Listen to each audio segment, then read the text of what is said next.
Okay, so we use a serif font to make the font look classy in the opening credits, but also red to make it quite edgy.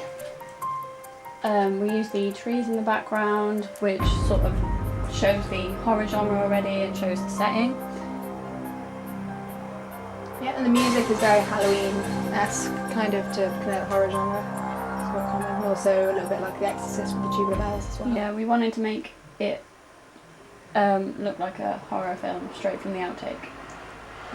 Yeah, there's a young child, innocent, and she gets corrupted by the end of it with the suicide of her mother and everything. We wanted to use a point of view shot to show the mystery and the unknown danger, but also it made it easier to film because we didn't have to cut so many shots.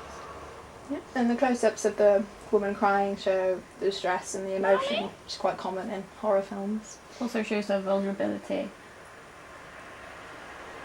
Yeah, and we fit between the point of view shots and the mother to prolong it and create suspense and everything. We're also omniscient viewers, so you know what's going to happen. But you also understand that the girl doesn't know what's going to happen. We use mise en scène like pills and condoms and some alcohol as well to connote that the mother's a bit messed up and obviously not a very caring mother. She's just leaving that stuff lying around for a kid to find. It's not a very healthy environment to bring up a child in, so obviously she's not had a good upbringing so far anyway. There's the alcohol there. Yeah.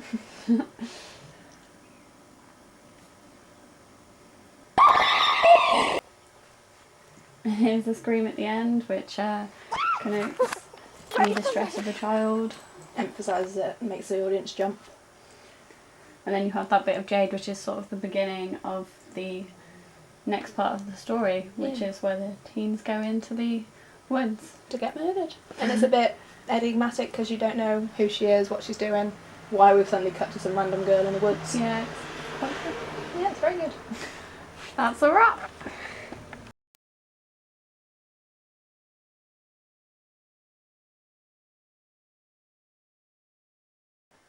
Oh no, we're recording. Okay, that's right, sit down then. This is going on the outtakes. Okay. Okay.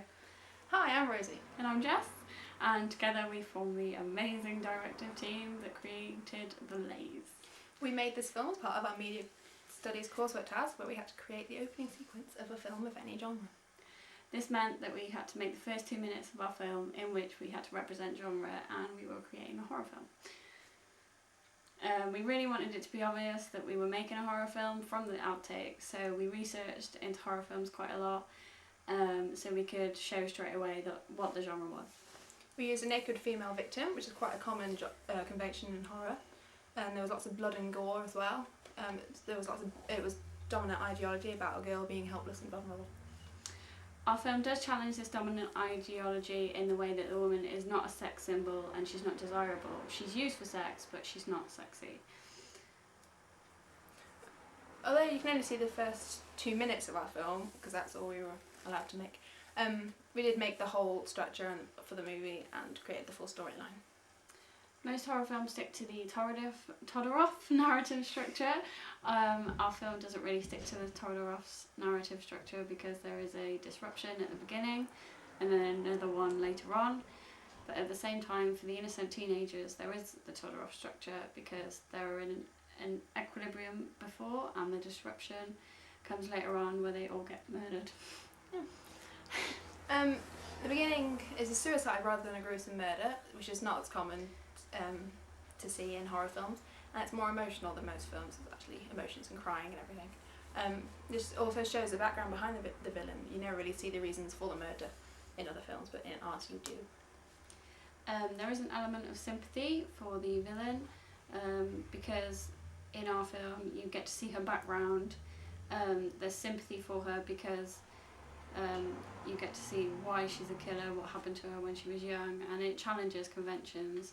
She's not just evil, there is a reason for it, and this challenges the dominant ideology.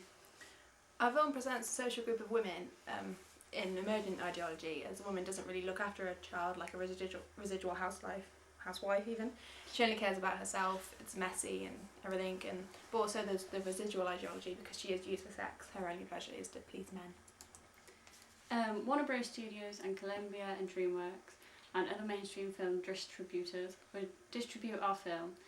They have distributed Halloween and The Ring, and these follow similar themes of children losing innocence. Our audience is very mainstream, and so mainstream distributors would be interested in our product. It's a rather generic horror film, and so appeals to a wide audience.